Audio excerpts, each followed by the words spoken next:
সোহাগ,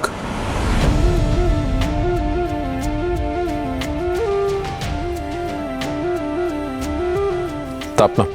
আমায় তাপ দেবেন না স্যার, আমি নিতে পারবো না।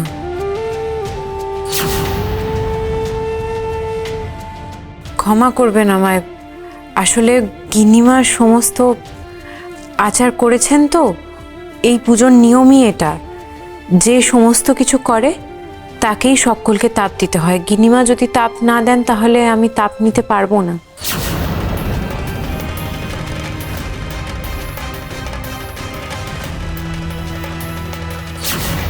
বাবা, কি লম্বা চওড়া কথা। মম তাপ দেয়নি তাই তাপ নেবেও না। How deer she. মমের তাপ দিতে বাড়ি বয়ে গেছে। মম জীবনেও কখনো ওকে তাপ দিতে যাবে না। ওয়েল, তোমার গিন্নিমা তো আমারই মম, মমেরই তো রক্ত বইছে আমার শরীরে, তাই না মম? সেটাই তো সব থেকে লজ্জার। মনে রাখি, সেম হিয়ার, আমারও ঠিক একই অবস্থা। তোমার ছেলে বলে লজ্জা একদম মাটিতে মিশে যাচ্ছি।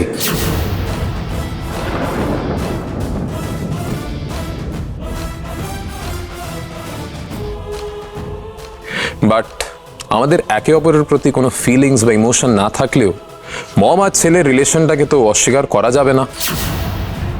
I hate you.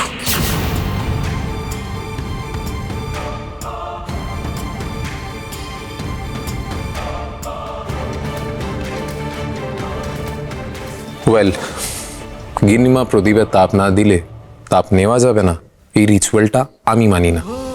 বাট আমার মানাটাকে আমি অন্যর উপরে চাপাতেও চাই না।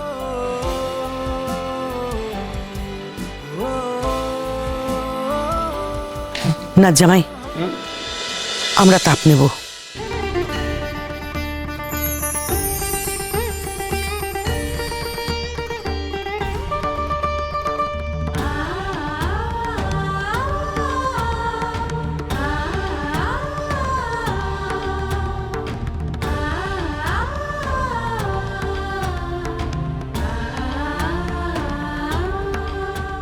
বাহ বাহ বাহ, খুব ভালো খুব ভালো।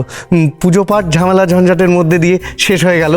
তারপর ওই তাপ টাপও নেওয়া হয়ে গেল। এবার তাহলে পিঠেগুলোকে সাবার করে দিই।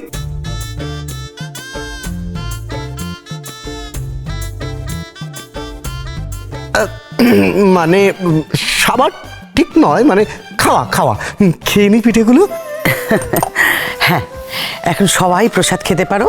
আচ্ছা বড়দিদি, তুই একটা কাজ কর, যা সবাইকে প্রসাদটা বিলি করে দে। চলো চলো। এই, কোথায় যাব? কোথায় যাবো মানে কি? আমরা কি এখানে এরকম দাঁড়িয়ে দাঁড়িয়ে পিঠে খেয়ে নেবো নাকি বলো? না না, দাঁড়িয়ে দাঁড়িয়ে কেন খাওয়া হবে? আমরা সবাই মিলে বসে আনন্দ করতে করতে খাওয়া দাওয়া করবো। হ্যাঁ, চলুন চলুন চলুন বাবা, চলে এসো সবাই, চলো চলো। চলুন।